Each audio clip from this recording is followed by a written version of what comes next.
What if I told you that one of history's most celebrated princes, the man once hailed as the handsomest ruler in Europe, ended his life so disfigured, so foul-smelling, and so feared that even his most loyal servants drew straws to decide who would approach him? This is not a fable, not a myth, but the true transformation of Henry VIII, the golden youth who became a living nightmare. His story is more than the tale of one man's downfall. It is a cautionary saga about how power, pain, and paranoia can twist a human soul beyond recognition. And when you hear what happened to his body after death, you'll understand why his legacy reeks through the centuries. If you dare to uncover the truth, hit that subscribe button, because this journey into the shadows of history is only beginning. In 1509, the throne of England passed to a tall, broad-shouldered 18-year-old with hair like spun gold and a smile that charmed ambassadors into silence. Henry VIII was no ordinary monarch. He was the Renaissance ideal, athletic, intelligent, fluent in 4 languages, a skilled musician and poet.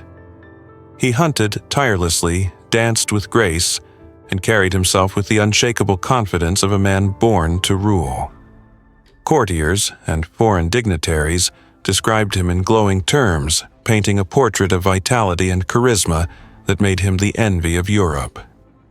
No one could have imagined that beneath the splendor of his youth, the seeds of something far darker were already sown.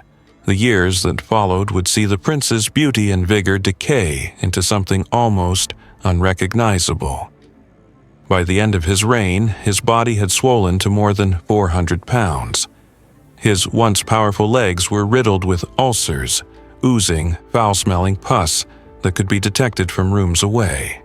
He had become so suspicious and volatile that he slept beside loaded crossbows, convinced that enemies lurked everywhere. He had executed 2 of his 6 wives, divorced 2 others, and redefined England's religious identity, not out of faith, but out of rage and desire. This transformation was no gradual fading, it was a violent unraveling. The unraveling began abruptly on January 24, 1536, during a jousting tournament at Greenwich Palace. Henry was in full armor, mounted on his massive warhorse, charging with all the force of his youth's memory. But the horse stumbled, and in an instant the king was crushed beneath its weight. Witnesses recall the chaos, the sudden silence of the crowd, the frantic shouts of guards, the unresponsive body lying in the mud. For 2 hours, Henry remained unconscious. In the 16th century, such a lapse was often a death sentence. Instead, Henry awoke, but he was not the same. Modern medical historians believe that the accident caused severe traumatic brain injury, likely damaging the frontal lobe, an area responsible for regulating impulse control, judgment, and emotional balance. Before this moment, Henry's executions were rare and generally bound by some semblance of legal procedure. Afterward, the killings grew more frequent, more arbitrary, and more merciless. It was as though the blow to his head had unlocked a darker self that had always been waiting in the shadows. The accident did more than scramble his mind, it also reignited an old wound from 1527, when an earlier jousting mishap had damaged his left leg. This time, the injury tore open a varicose ulcer, turning a manageable sore into a festering wound that never fully healed. In an age without antibiotics, such a wound was a slow-motion sentence of pain and rot. Physicians cauterized the ulcers with red-hot irons, filling the air with the sickly sweet scent of burning flesh. The king bore the agony in silence, but those in attendance often gagged, hiding perfumed cloths over their noses. The ulcers became a daily torment. Every step was agony. The man who once raced through forests on hunts could now barely cross a room. His body, once his pride, had betrayed him, and in return he began to betray everyone else. Pain corroded his patience. Paranoia infected his judgment. Those around him learned to study his mood like sailors, reading the weather. One wrong word, one misplaced glance could mean disaster. And disaster often came in the form of an executioner's axe. Henry's obsession with his own health deepened into hypochondria. His royal medicine chest contained over 300 remedies, ground pearls to cure melancholy, powdered unicorn horn, actually narwhal tusk to ward off poison moss scraped from human skulls to treat seizures. He summoned physicians, constantly testing potions and diets, banning certain foods for fear they worsened his condition. He even ordered mirrors removed from his chambers after 1540, unable to bear the sight of his own decaying reflection.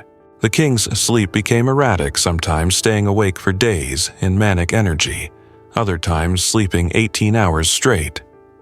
His moods swung from icy calm to explosive rage. He began to equate illness with weakness and weakness with treason. Those who reminded him of mortality, whether through sickness, disobedience, or merely poor timing, were often swept away in waves of royal wrath. And when his personal desires were denied, Henry did not compromise. He changed the laws of the land. In 1533, his demand for an annulment from Catherine of Aragon met a firm no from Pope Clement VII. To Henry, this was intolerable. He severed England from Rome, declaring himself supreme head of the Church of England, a religious authority no English king had ever claimed. Beneath the veneer of theological reform, the move was nakedly personal. It allowed him to nullify his marriage, seize vast church wealth, and ensure that no earthly power could deny his will again. This was the point where personal obsession fused with political authority, and England would pay the price for generations. The break from Rome was as much about gold as it was about God. Between 1536 and 1541, Henry ordered the dissolution of England's monasteries. These institutions, some centuries old, were stripped bare, lands seized, treasures, melted down, libraries scattered to the winds. Monks and nuns were turned out onto the streets. The wealth that flowed into the crown's coffers was staggering, equivalent to nearly £1 billion in today's money. But instead of securing England's future, much of it vanished into war campaigns, lavish construction, and the ever-growing expenses of a court designed to project the illusion of a strong and invincible monarch. Henry had inherited a treasury brimming with gold and silver from his father Henry VII, a man notorious for careful financial management. Yet, within a decade, the fortune was gone. Wars against France consumed staggering sums. The 1513 Battle of the Spurs, lauded by Henry as a great victory, was little more than a minor skirmish, its cost eclipsing any strategic value it offered. By 1526, the English currency was debased for the first time in history, its silver content reduced by a quarter. Inflation followed, gnawing at the livelihoods of ordinary people, while the king's appetite for grandeur only swelled. Hampton Court Palace. One of Henry's most famous legacies became a monument to his ego. Its construction and furnishing alone consumed the modern equivalent of £50 million. Vast kitchens fed 1,000 courtiers daily.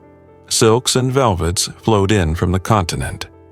Henry's personal wardrobe, over 2,000 garments, outmatched the annual income of entire counties. Codpieces stuffed with sawdust and reinforced with whalebone became exaggerated symbols of power, padding the image of a virile monarch even as disease gnawed away at his body. This obsession with image extended to art. The iconic 1537 portrait by Hans Holbein the Younger shows Henry standing wide-legged, chest out, eyes glaring directly into the viewer's soul. The pose conceals his leg ulcers. The richly padded garments disguise his swelling girth.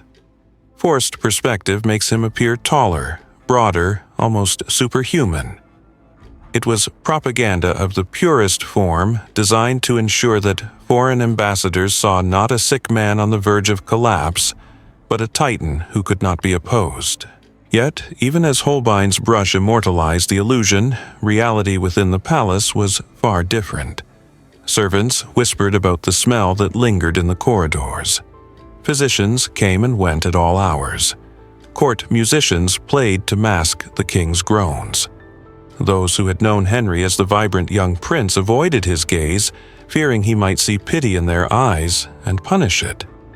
The Golden Prince had become a monarch, sustained not by health or charisma, but by the machinery of fear. Fear defined his marriages.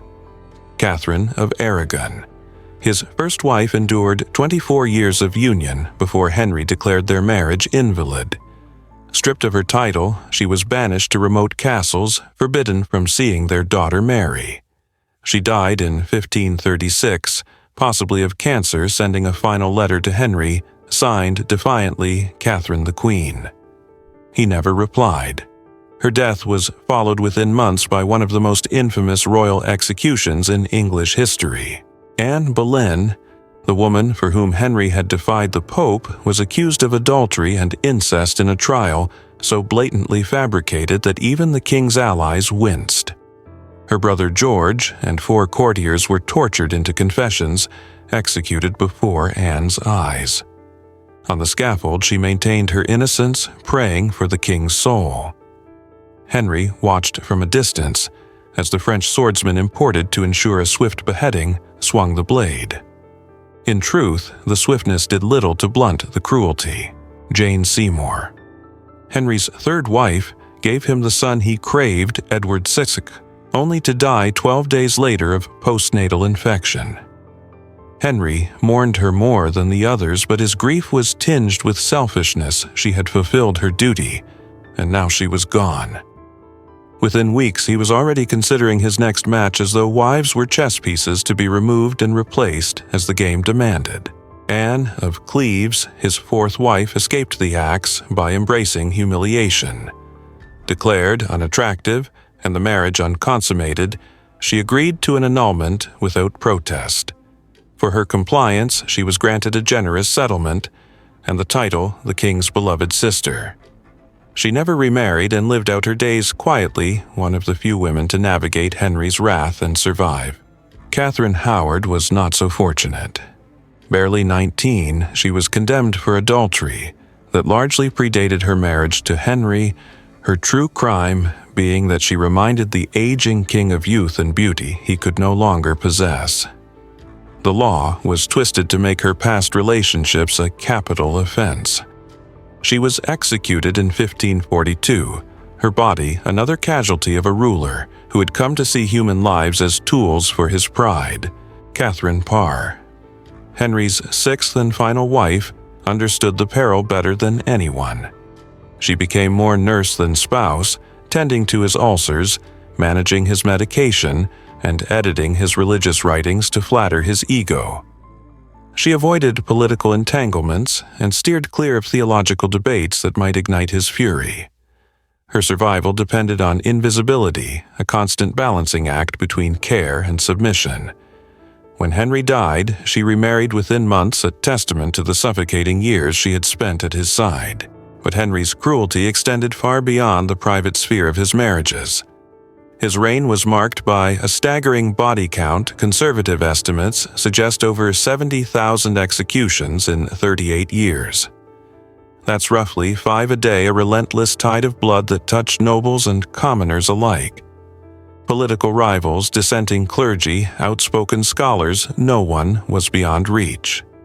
To Henry, disagreement was disloyalty, and disloyalty was treason, punishable by death. Sir Thomas More's execution in 1535 shocked all of Europe. More had been Henry's trusted friend, his Lord Chancellor, and one of the most respected intellectuals of the age. His refusal to take an oath recognizing Henry as the head of the Church of England was a principled stand rooted in faith. On the scaffold, he declared, "I die the king's good servant, but God's first."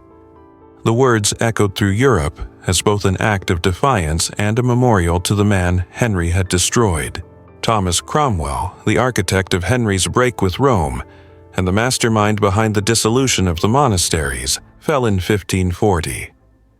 His role in arranging the disastrous marriage to Anne of Cleves made him a convenient scapegoat. Without trial, he was condemned and executed, proof that service to the king offered no shield when his favor shifted. In the court of Henry VIII, proximity to power was both privilege and poison. In 1536, the Pilgrimage of Grace, a massive uprising of 40,000 Northern Catholics, challenged Henry's religious reforms. The king promised pardon and negotiations, lulling the rebels into dispersing. Then, with cold precision, he hunted down their leaders and had them executed.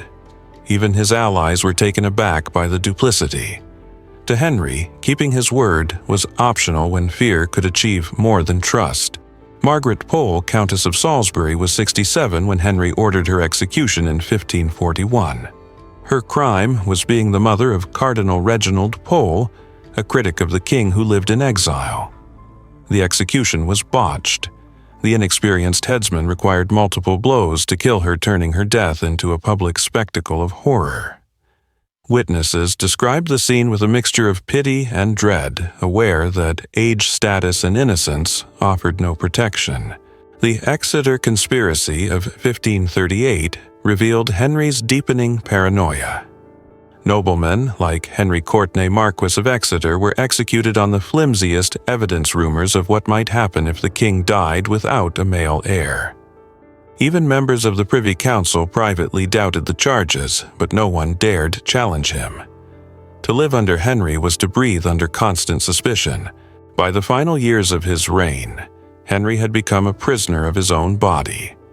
His weight and leg ulcers left him dependent on mechanical devices to move between rooms. The smell from his wounds was so overpowering that clergy heard his confession from a distance. Yet he still demanded the stagecraft of power, elaborate banquets, gilded processions, and the appearance of a ruler untouched by decay. On January 28, 1547, Henry VIII died at the age of 55. But even in death he caused chaos. His body, bloated and filled with gases from decomposition, was sealed in lead and placed in multiple coffins. During the funeral procession to Windsor Castle, the cortege stopped overnight at Sion Abbey. By morning, the coffin had ruptured, spilling royal remains onto the floor. Servants scrambled to clean the mess, the air thick with the stench of death. According to chroniclers, stray dogs were seen licking the spot where the king's remains had spilled, a grim image seized upon by preachers and poets as divine judgment. The explosion of the coffin became both a literal and symbolic moment. The man who had wrapped himself in divine authority reduced to carrion on a country floor. Even in death, Henry VIII managed to stage a scene no one would forget. The symbolism of the coffin's rupture was not lost on the people of England. Here lay a king who had swelled his kingdom with borrowed power, seized wealth and personal vanity, only to burst apart under the weight of his own excesses. For many, the sight was poetic justice, a divine answer to the countless lives he had cut short. But for his court it was a logistical nightmare, a humiliating final act for the monarch they were sworn to honor. Henry was interred in St. George's Chapel at Windsor Castle in a vault intended to also house his beloved Jane Seymour.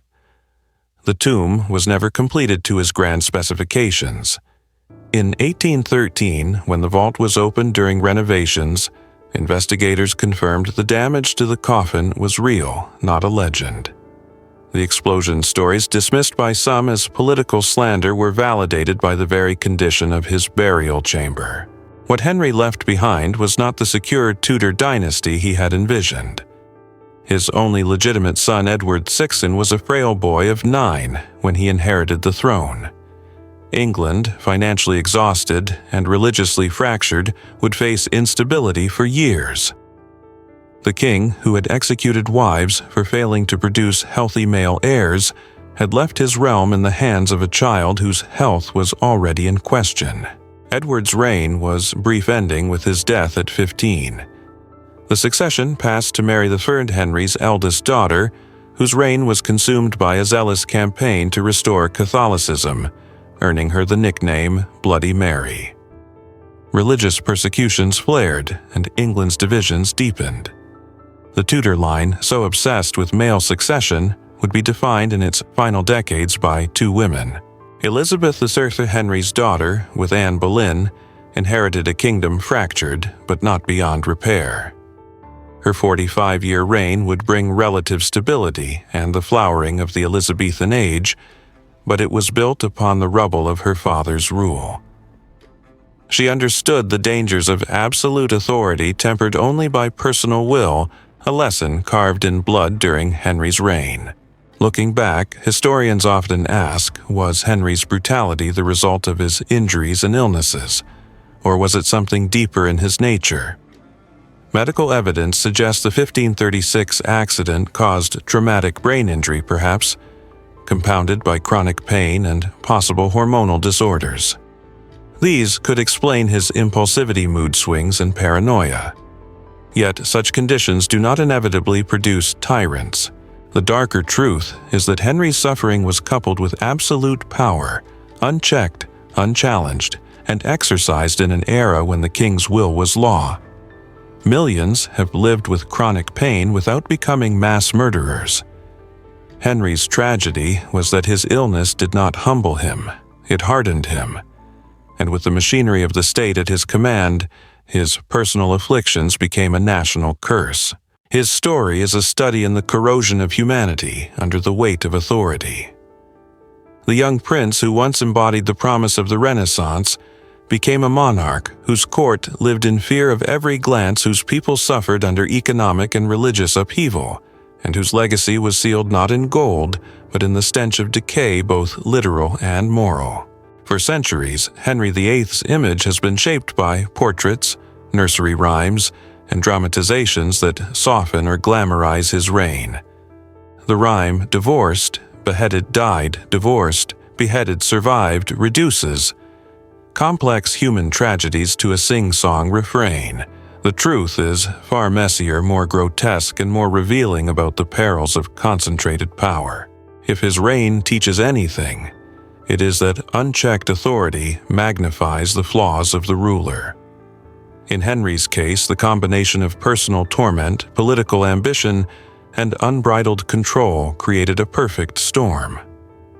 What began as the reign of a golden prince ended as the rule of a bloated despot whose very corpse betrayed him. And in that final betrayal lies the perfect metaphor for the man himself. In the first decade of his reign, Henry had been celebrated for his charisma and intellect. He hosted lavish tournaments, composed music, and penned poetry. He was seen as the embodiment of the Renaissance ideal, a king who could inspire loyalty through admiration rather than fear. But as the years passed, admiration curdled into apprehension. The court's laughter became more measured, its compliments more calculated. No one wished to become the target of his sudden, unpredictable wrath. His shift from benevolent prince to tyrant was gradual, at first masked by grand achievements and public displays of piety. Yet the signs were their sharp dismissals of trusted advisors, an increasing tendency to view disagreement as disloyalty, and an appetite for control that grew with each political victory. The jousting accident of 1536 was the breaking point, stripping away the last restraints on his temper, and magnifying every flaw in his character. The transformation was not just physical or political, it was deeply psychological. The once athletic king, now limited in mobility, sought to project strength in other ways. His court became a stage where every gesture, every garment, every word was carefully orchestrated to reinforce his dominance. The grandeur of the throne room, the weight of the crown, the glitter of gold-threaded robes, these became the armor behind which he hid his pain. Henry's inability to produce a surviving male heir with Catherine of Aragon became an obsession that consumed his personal life and reshaped the religious map of Europe. Miscarriages and stillbirths were interpreted not as medical tragedies, but as divine judgment. He convinced himself that his marriage to Catherine was cursed because she had been his brother's widow, a curse that only annulment could lift. The Pope's refusal to grant it was in Henry's mind a personal betrayal. This belief drove him to dismantle centuries of religious unity in England. The creation of the Church of England was less about theology and more about autonomy. Henry wanted to ensure no foreign authority could overrule him again. In the process, he opened deep religious wounds that would scar the nation for generations, setting the stage for persecution, rebellion, and civil unrest. The dissolution of the monasteries was a calculated strike at both wealth and influence. These religious houses had been centers of learning, charity, and community life. Henry's men stripped them of their treasures, evicted their inhabitants, and sold the lands to allies who would support his new order. The influx of wealth was enormous, but it was spent as quickly as it was seized, vanishing into military campaigns and the maintenance of an opulent court. His military ambitions were driven more by vanity than strategy. Campaigns in France cost fortunes and achieved little beyond fleeting glory. The so-called Battle of the Spurs, celebrated as a triumph, was militarily insignificant. Yet Henry basked in the pageantry, craving the image of a warrior king even when the reality was hollow. As his health declined, his hunger for symbolic victories grew. Portraits became larger, more imposing, with every detail crafted to intimidate. The codpiece swelled to exaggerated proportions, his robes thick with padding to mimic the musculature he had lost. Ambassadors might return home, whispering of his ailments, but they could never deny the imposing spectacle he presented. Behind the spectacle, the man was shrinking.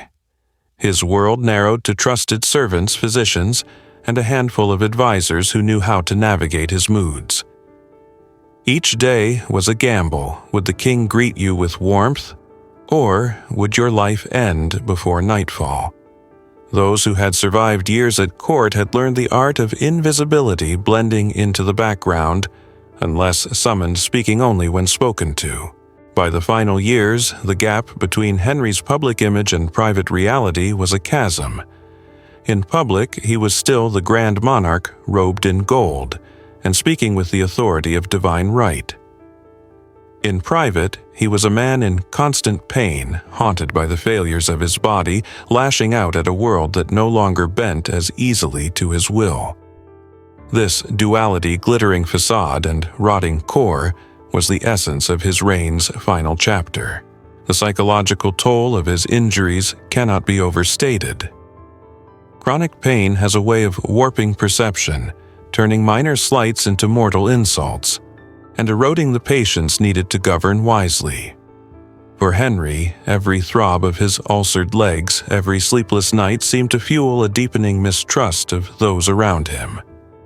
He began to see plots where none existed, interpreting hesitation as treachery and disagreement as rebellion. This paranoia filtered into every corner of court life.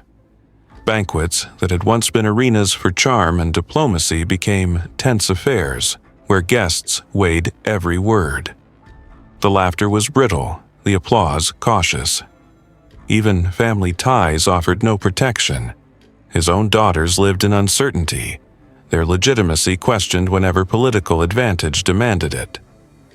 The shadow of the axe loomed over every conversation. Economically, the kingdom suffered under his restless spending. Inflation, from the debasement of coinage, drove up the price of basic goods. Former monastery lands were sold off to the nobility, concentrating wealth in fewer hands and displacing commoners who had depended on the monasteries for charity.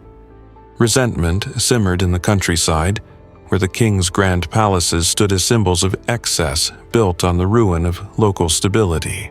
Hampton Court itself became a microcosm of Henry's reign, a palace of immense beauty, yet also a fortress of control.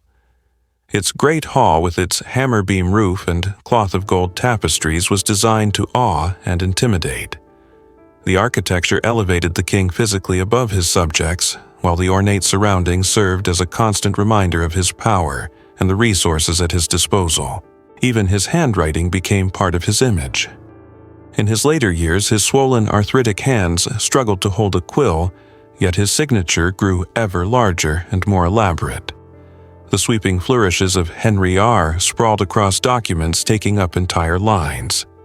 It was as if he could compensate for his physical decline by enlarging his written presence, leaving no space for anyone else on the page.